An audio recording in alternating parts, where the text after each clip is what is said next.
नमस्कार दोस्तों, मैं शिवा श्रीवास्तव एक बार फिर आपके साथ हाजिर हूं आपकी अपनी कक्षा लोडस्टार एकेडमी में।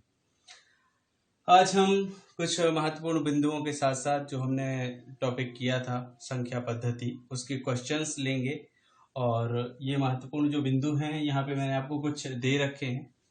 पहला है प्रथम प्राकृतिक n संख्याओं का योग। जब भी क्वेश्चन आए कि प्रथम प्राकृतिक n संख्याओं का योग कितना होगा, तो आपको ये जो फॉर्मूला है n इंटू एन प्लस 1/2, इससे आप निकाल सकेंगे। या फिर जैसे इसी को दूसरे रूप में मैंने लिखा है 1 धन 2 धन 3 धन 4 धन एंड सो ऑन n तक, तो जो आखिरी होगा उसमें हम 1 जोड़ के उसका गुणा करके 2 से भाग देंगे तो हमारा आंसर आ जाएगा। ठीक है, अभी अपन देखते हैं इस पे क्वेश्चंस।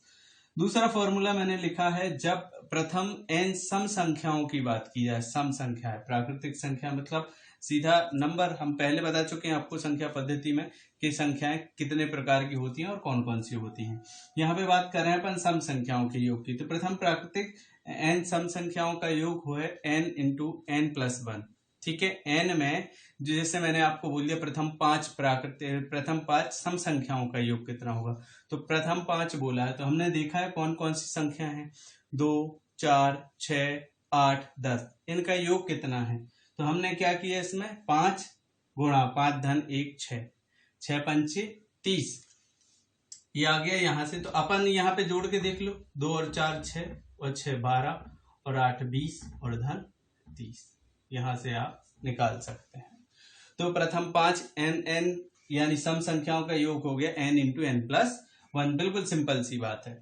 मैंने बोला विषम संख्या है, प्रथम n विषम संख्याओं का योग, तो इसका होता है n स्क्वायर। मैंने बोला यहाँ पे क्वेश्चन दिया प्रथम 5 विषम संख्याओं का योग, 5 पचम 25। ठीक है, अब अपन जरा देख लेते हैं कैसे।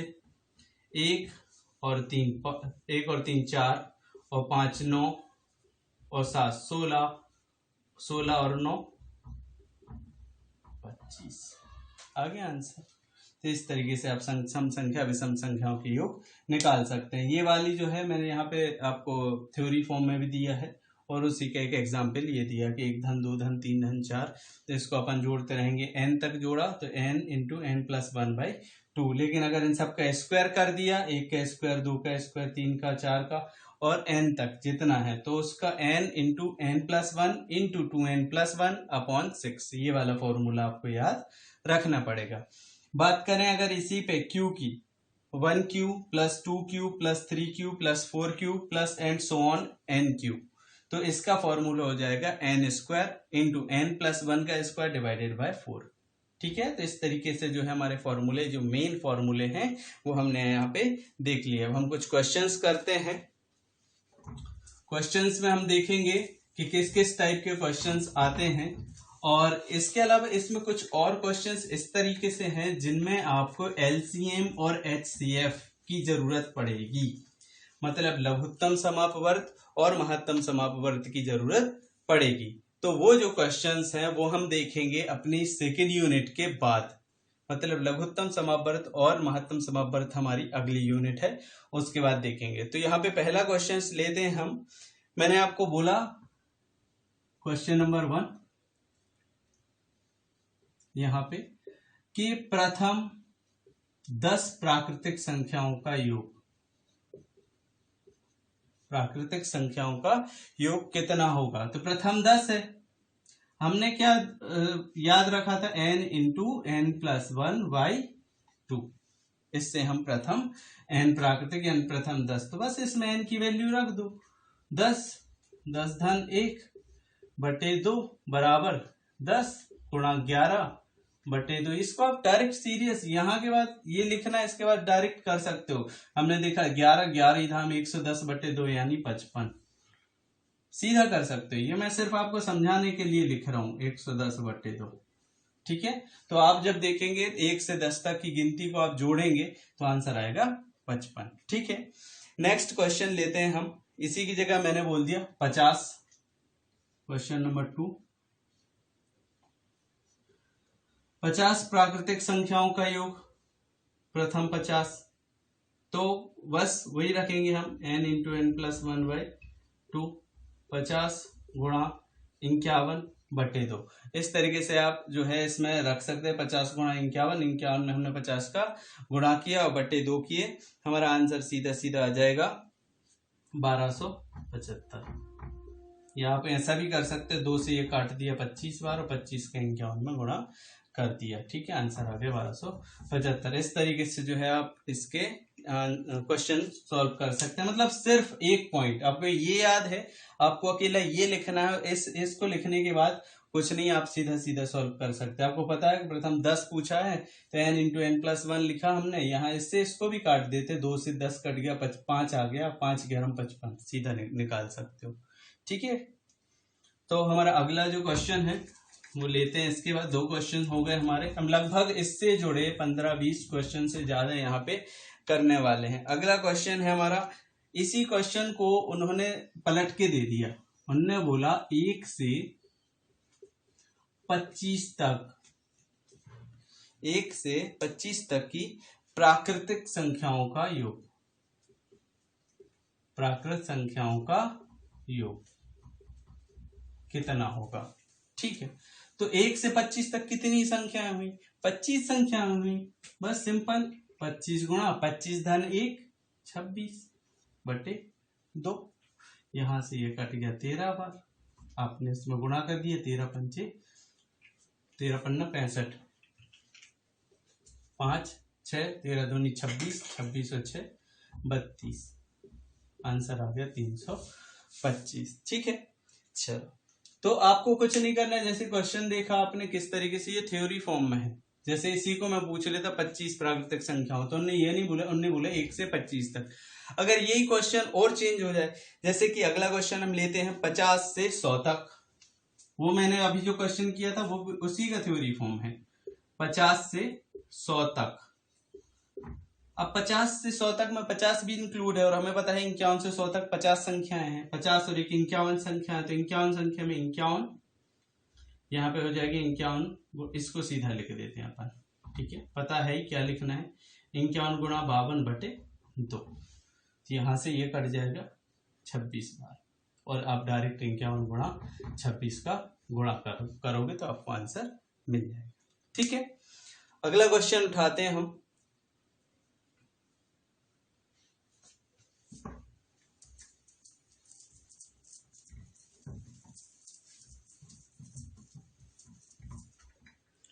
नेक्स्ट क्वेश्चन,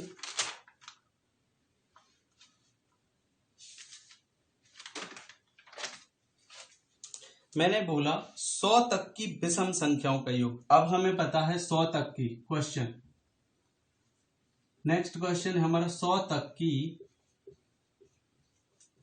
विषम संख्याओं का योग। हमें पता है विषम संख्याओं का योग क्या होता है, n स्क्वायर, n तक की, ठीक है। अब 100 तक में कितनी विषम संख्या है, हमें पता है 1 से 100 तक में आधे नंबर सम है और आधे नंबर विषम है, यानी कि हम देखें तो 1 3 5 7 और ये कहां तक चलेगा 99 तक, यानी कितने अंक हो गए 50। तो बस सीधी सी बात है 50 का स्क्वायर, आंसर आ जाएगा 2500, ठीक। अगला क्वेश्चन हमारा,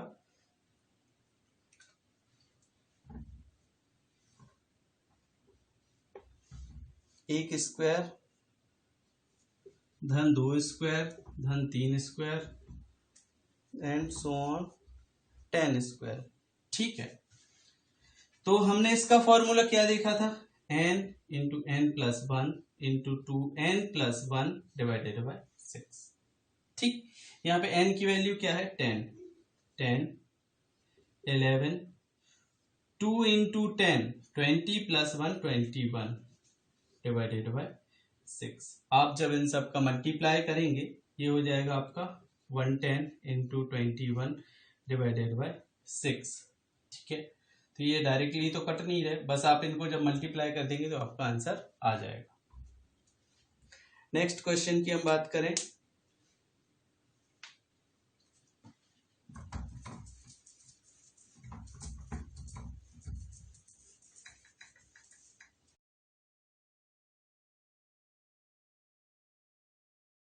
तो हमारा अगला क्वेश्चन है, यहाँ पे इन्होंने क्वेश्चन दिया आपका 7968 मल्टीप्लाई 99। अब आप इसको डायरेक्ट 99 का पहाड़ा तो आता नहीं है, तो डायरेक्ट 99 से तो गुणा कर नहीं सकते, इसको दो टर्म में करोगे आप। 99 पहले 9 से फिर 9 से, सेम गुणा। या तो इस तरीके से कर सकते हो सेम मेथड से, या फिर इसको जो है इसकी जगह और भी कुछ आ जाए तो उसके लिए मेथड है 7968 मल्टीप्लाई, इसको हम 100 - 1 लिख सकते हैं क्या? 100 - 1, 100 - 1 99 हुआ, ठीक है। इसका अंदर मल्टीप्लाई कर दिया 79680 माइनस कर दिया इसमें से 7968, क्योंकि इसका इसमें मल्टीप्लाई फिर इसका इसमें मल्टीप्लाई, तो बीच में माइनस का साइन है, बस इसमें से ये माइनस कर दो। 10 10 यहाँ पे आ जाएगा 2, यहाँ 9 6, यहाँ पे आ जाएगा 3, यहाँ 7 7 का 17, यहाँ पे हो जाएगा 8, यहाँ आ जाएगा 5, ये हो जाएगा 15 15 माइनस 7 8, ठीक है। तो हाँ यहाँ पे बचा 8 और यहाँ पे 7 7 888 32, ये आपका आंसर आ जाएगा। अब डायरेक्ट करोगे तो भी आपको यही करना पड़ेगा, उसमें 2 बार आपको गुणा करना पड़ेगा फिर जोड़ना पड़ेगा। यहाँ पे सीधा सीधा अगर ये बात आपकी माइंड में है तो ये वाला तो आपको लिखना ही नहीं है एग्जाम में, आपको सीधा सीधा ये पॉइंट ना लिख के ये लिखना है और सीधा आंसर आ जाएगा आपका, ठीक है। तो ये वाली एक इजी मेथड है। इसके अलावा अगला क्वेश्चन देखते हैं हम। सेम इसी टाइप से नेक्स्ट क्वेश्चन है, बस उसमें थोड़ा सा डिफरेंट है। ये है 9584 मल्टीप्लाई 125, ठीक है। अब इसमें मल्टीप्लिकेशन करना है 125, तो या तो आप 3 बार मल्टीप्लिकेशन करके फिर उनको जोड़ो, या फिर दूसरा तरीका है इसको हम क्यूब में चेंज कर दें। मतलब ये हमें पता है कि 5 का वर्ग और फिर उसका वर्ग, बचा 25 पंचे 125, तो हमने यहाँ पे डायरेक्ट लिख दिया 9584 मल्टीप्लाई बाय 5 का क्यूब। अब 5 के क्यूब मतलब तो वही है, इसको हमने क्यूब में क्यों बदला, ताकि हम इसको और सरल कर सकते। तो मैंने इसको लिखा 5 को 10/2, 9584 मल्टीप्लाई बाय 10/2 का क्यूब। अब 10/2 का जब क्यूब करेंगे तो यहां से हमने क्यूब को इस वाले को सॉल्व कर लिया, इसको सॉल्व किया तो आंसर आ जाएगा यहाँ 10 का घन 10 धाम 100, 100 धाम 1000, ठीक है। यहाँ पे आ जाएगा 2 दूनी 4 दूनी 8। बस इसका सीधा मल्टीप्लाई 1000 में करेंगे, हमें पता है कितना आना है 9584, लास्ट में 3 0, और 8 से डिवाइड कर दो, तो 8 से डिवाइड करना इजी है आपका। एक बार यहाँ बचा 1, 8 एकम 8, फिर एक बार यहाँ बचा 7, 8 नाम 72, यहाँ बचे 6, 8 8 64 0, बाकी 3 0 आ जाएंगे। आपका सिंपल 119800, ऐसे आप सॉल्व कर सकते हैं, ठीक है। नेक्स्ट क्वेश्चन की बात करें अगर हम, इसको लिखा रहने देते हैं। अगला क्वेश्चन है आपका 578 मल्टीप्लाई 63 प्लस 578 मल्टीप्लाई 37। ये क्वेश्चन आपको आ गया और आपसे पूछा कि इसका हल क्या होगा।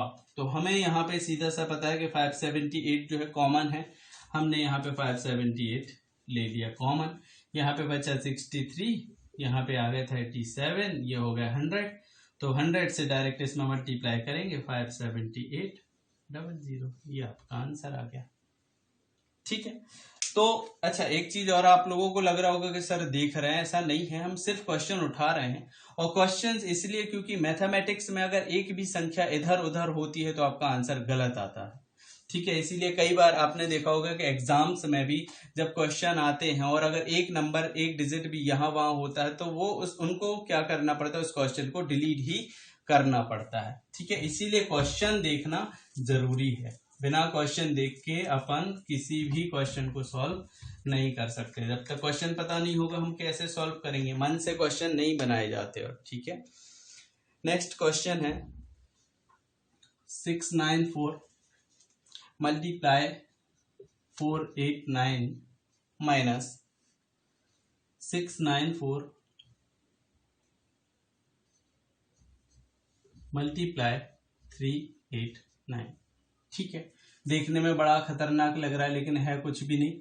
वही करना है, हमें वापस से ये कॉमन ले लेना है जो भी कॉमन दिख रहा है। यहाँ पे 489 माइनस 389, ये आ गया 100, सीधा इसमें मल्टीप्लाई कर दो 69400, ये आपका आंसर आ गया। ठीक है, तो कई बार ऐसे क्वेश्चन रहते इजी हैं लेकिन हम क्या करते हैं, पहले इसका गुणा करेंगे फिर इसका गुणा करेंगे फिर उनको घटाएंगे। तो 3 जो स्टेप यहाँ गए, 3 स्टेप यहाँ, चौथा स्टेप यहाँ, इसका प्लस करने का चौथा स्टेप यहाँ, 8 स्टेप ये होगा और 1 स्टेप इनको घटाने के। 9 स्टेप की जगह हमने सीधा सा 1 स्टेप लिया और हमारा आंसर आ गया। ठीक है, नेक्स्ट क्वेश्चन।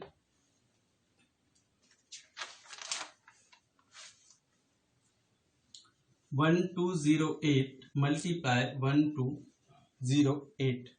ठीक है, तो ये हमारा क्वेश्चन है। अब डायरेक्ट या तो आप इसको डायरेक्टली सॉल्व कर लो या फिर इसको आप क्या कर सकते हो, चेंज कर सकते हो।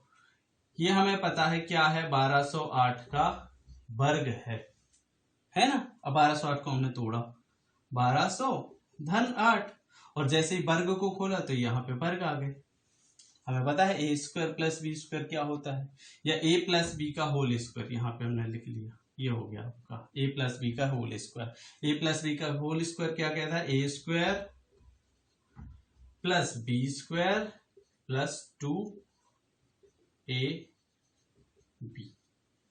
ये आपका ए स्क्वायर प्लस बी। सीधा आपको जो है यहाँ पे डायरेक्ट गुणा ना करके, आपको अगर पता डायरेक्ट ये चीज आपको दिख जाएगी कि ये जो है किसी चीज का स्क्वायर है और इसको हम किस तरीके से तोड़े, तो आप यहाँ के बाद डायरेक्ट ये वाला टर्म लिखेंगे।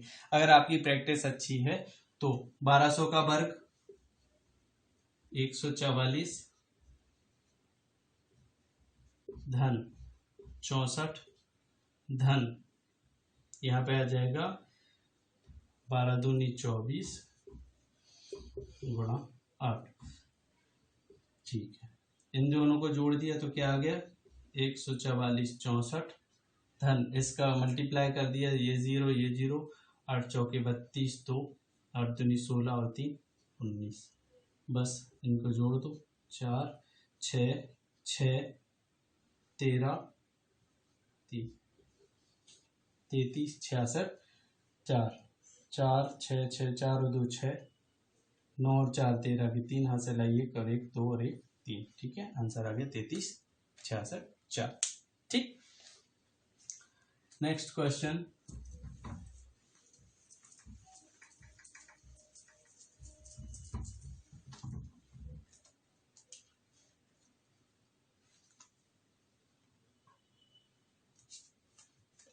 Six 84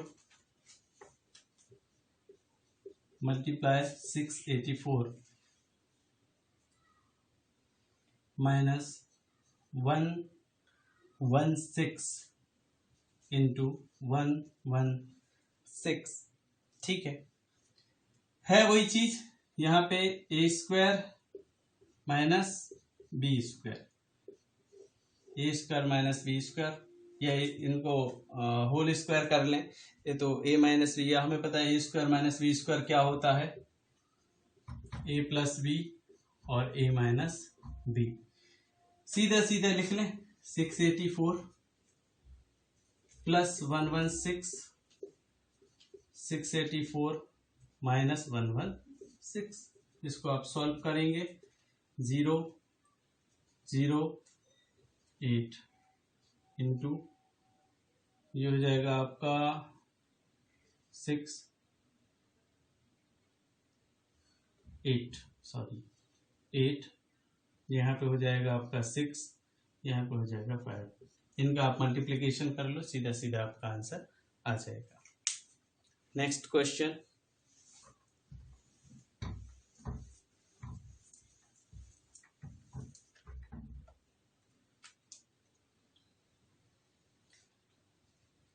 $68 into 68 plus 32 into 32 plus 2 into 32 into 68। ठीक है, हमें बताए ये क्या लिखा है, A square plus B square plus 2ab, ये होता क्या है a प्लस बी का होल स्क्वायर। ठीक है, a प्लस बी का होल स्क्वायर, बस इसमें अपनी वैल्यूज रख दो, 68 प्लस 32 होल स्क्वायर, ये आ जाएगा आपका 100 स्क्वायर, और 100 का स्क्वायर क्या होता है। ठीक है, इस तरीके से आप क्वेश्चंस निकाल सकते हैं। आगे सेम इसी में आपको इसी टाइप से बहुत सारे क्वेश्चंस मिलेंगे। अब आपको कुछ क्वेश्चंस थ्योरी पे देखते हैं हम, एक दो क्वेश्चंस लास्ट में थ्योरी देख लेते हैं कि किस तरीके से थ्योरी से क्वेश्चंस बनते हैं, कैसे थ्योरी में क्वेश्चन आते हैं। तो इन्होंने लिखा 5000 में से 5000 में से कौन सी छोटी से छोटी संख्या, कौन सी छोटी से छोटी संख्या घटाएं कि शेष फल, हमें क्या करना है, संख्या ढूंढना है, वो संख्या क्या करना है, इसमें से घटाना है, और घटाने पर शेष कितना मिला, कि शेष फल 19 से पूर्णतः विभक्त हो जाए। ठीक है, इसमें से हमें जो घटाना है और उस घटाने के बाद जो बचे वो 19 से पूर्णतः विभक्त हो जाए। ठीक है, 19 से पूर्णतः विभक्त हो जाए।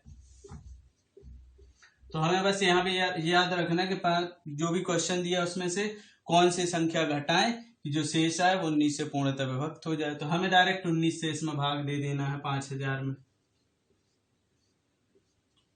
19 से हमने डायरेक्ट भाग दे दिया, 19 दूनी 38, यहाँ पे इसमें से 38 गए सो बचे 12, एक जीरो और ले लिया हमने, आएंगे दोनों ही नीचे। ठीक है,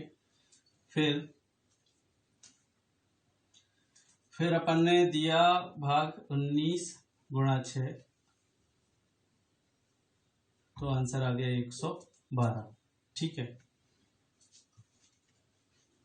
सॉरी 114। तो अब यहाँ पे अपन ने माइनस किया, यहाँ पे 6, यहाँ पे आ जाएगा 0। फिर 19 दिया 51, सॉरी 19 दिया 57, तो ये आ जाएगा आपका 3। तो अब ये 3 आ रहा है शेष। हमें पता है अगर हम 5000 में से 3 घटा दें तो बचेंगे 4997, और ये वही संख्या है जो 19 से पूर्णतः विभाजित होगी। देखो इसके पीछे एक माइंड सेट करके रखना कि मैंने आपसे बोला कि 5000 में से कौन सी संख्या घटाएं कि जो भी शेष फल आए, मतलब घटाने के बाद जो आंसर आए वो 19 से पूर्णतः विभक्त हो। तो हमने डायरेक्ट 5000 को 19 से जो है डिवाइड कर दिया, शेष बचा 3। अब हमें पता है कि अगर शेष बचा है 3 तो हम 3 को ही घटा देंगे, और हमने इसमें से 3 घटा दिए तो शेष जो है 3 घटा दिया, आंसर आया हमारा 4997। अब इसमें डायरेक्ट भाग दे दो तो ये पूर्णतः विभक्त हो जाएगा। जब भी आपको इस तरीके के क्वेश्चन आए तो हमें सिर्फ क्या करना है, डायरेक्ट इस संख्या में भाग दे दो, जो कुछ भी शेष आए उसको आप संख्या में से घटा दो, फिर जो संख्या बचे वो आपका आंसर होगी। ठीक है, इसी तरीके से हम एक और नेक्स्ट क्वेश्चन लेते हैं। तो इसका आंसर क्या हो जाएगा, 4997। बिल्कुल नहीं, क्वेश्चन ये पूछा है कि कौन सी संख्या घटाएं। आंसर ऑप्शन में होगा 4997, लेकिन आपका आंसर होना चाहिए 3, क्योंकि हम क्या घटा रहे हैं, 3 घटा रहे हैं, तब वो संख्या पूर्णतः विभक्त हो रही है। ठीक है, तो ये चीज याद रखना, ऑप्शन में आपके दोनों होंगे। क्वेश्चन है 2304 में से कौन सी निकटतम संख्या घटाएं जो 21 से पूर्णतः विभक्त हो। तो इसमें से काय से विभक्त हो, 21 से। तो निकटतम पूछा है इनने, तो एक बात याद रखना, छोटी से छोटी अलग है, निकटतम अलग है। हमें करना हालांकि वही है, हमने 2304 में 21 से भाग दिया। जब आप 2304 में 21 से भाग देंगे तो आपका जो शेष है वो आ जाएगा 15।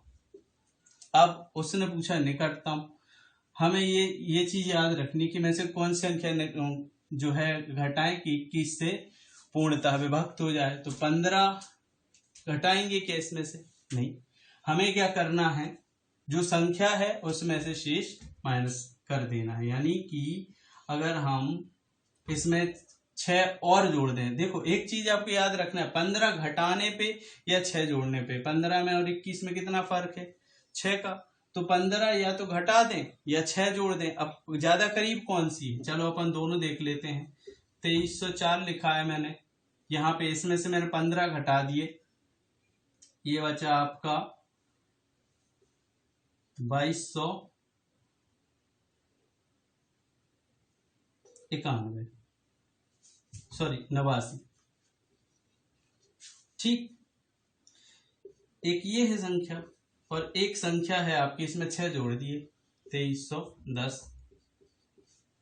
इनमें से इसमें सबसे इसके करीब में कौन सी है, ज्यादा पास ये है ना, क्योंकि 6 का अंतर है और ये जो है इसमें 15 का अंतर है, तो ज्यादा करीब कौन सी है ये। तो आपको ऑप्शन में ये भी होगा ये भी होगा, दोनों ऑप्शन में होंगे, लेकिन पूछा है सबसे करीबी 2304 की ऐसी कौन सी करीबी संख्या है जो 21 से पूर्णतः विभक्त हो। तो हमें जो है आंसर लिखना है 2310। ठीक है, तो इसमें से क्या शेष जो भी रहा उसमें हम ये देखेंगे कि 21 से ये वाला, अगर सपोज करो यहाँ पे 7 आ जाता, शेष 7 आ जाता, तो फिर हम क्या करते, इसमें से 7 घटा देते, क्योंकि 7 और 21 में डिफरेंस कितना आ रहा है। ठीक है, वो चीज देखते कि हाँ ठीक है भाई यार, यहाँ पे 14 नंबर का डिफरेंस आ रहा है। ठीक है, 14 नंबर का डिफरेंस और एक जगह 7 है, तो बस जो ज्यादा करीब है हमें वो वाला अंक उठा के हमारा आंसर लगाना है। ठीक, तो आपका आंसर आ गया 2310। ये क्वेश्चंस हो गए। एक लास्ट क्वेश्चन आज के लिए उठाते हैं। इसके अलावा यहाँ पे और भी कुछ क्वेश्चंस हैं जो आपके नंबर सिस्टम से बनते हैं, लेकिन उन क्वेश्चंस को सॉल्व करने के लिए हमें पहले एलसीएम और एचसीएफ पढ़ना पड़ेगा, यानी लघुत्तम समापवर्त और महत्तम समापवर्त। ठीक है, यहाँ पे एक क्वेश्चन दिया है इन्होंने 12401 को किसी संख्या से भाग देने पर भागफल, इस संख्या से इन्हें भाग दिया तो भागफल इनको मिला 76। ठीक, और शेष इनको मिला 13। और ये पूछ रहे हैं कि भाजक क्या होगा। ठीक है, तो हमें बस याद रखना है भाजक बराबर भाज्य माइनस शेषफल और बटे में आ जाएगा आपका भागफल। ठीक, अब हमें जैसे मान लो सपोज आपको नहीं पता कि भाज्य क्या है, तो आपको शेषफल दिया है, भाज्य की जगह छोड़ के हमने लिख लिया 13, और भागफल दिया है 76। ठीक, अब और कोई संख्या दी नहीं है, भाजक हमें निकालनी है, तो भाजक हम यहां से निकाल ही लेंगे, लेकिन जो संख्या है इसको कहते हैं हम भाज्य।